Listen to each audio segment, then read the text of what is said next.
Well, the bills are in and they've been tallied, and with everything added up, it turns out that both sides in the failed recall campaign against Oak Bay Gordon Head MLA Chong spent more than $100,000 apiece on their campaigns. Those numbers come from Elections BC, but where the money came from may come as a surprise. Our Shachi Curl has details tonight. When it comes to how much proponents, opponents, and third parties spent on the ultimately doomed effort to recall Chong, the final tally is in. And for 60 days this winter, it seems the streets of Oak Bay Gordon Head were flush with cash.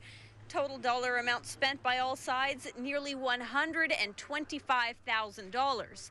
It was meant to be a local campaign, but the most money came from other places. The Independent Contractors and Business Association of BC spending a whopping $40,000 on radio ads supporting Chong. Do you believe that was an appropriate use of spending, of third-party spending?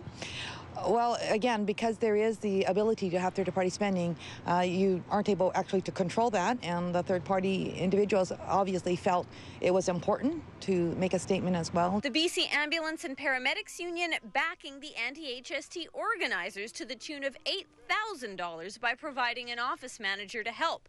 The union president says it wasn't personal. His members' motivation, hitting back at the Campbell government after a long and bitter strike ultimately ended with paramedics being legislated back to work. Well, I appreciate them admitting that it wasn't about me. So having looked at who spent what on the Oak Bay Gordon Head recall campaign, how much can we read into the way the coming HST referendum is going to be fought? Recall, after all, was a proxy war between those who support the government and the harmonized sales tax and those who don't.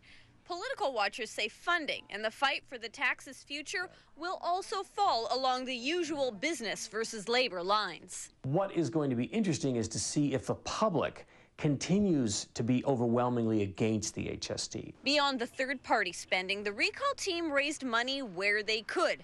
$54 and change from returning bottles and selling furniture, $7,000 from the pocket of one man alone, Colin Nielsen, the lead organizer. Nielsen wasn't returning calls today. In Victoria, Shachi Curl, A News.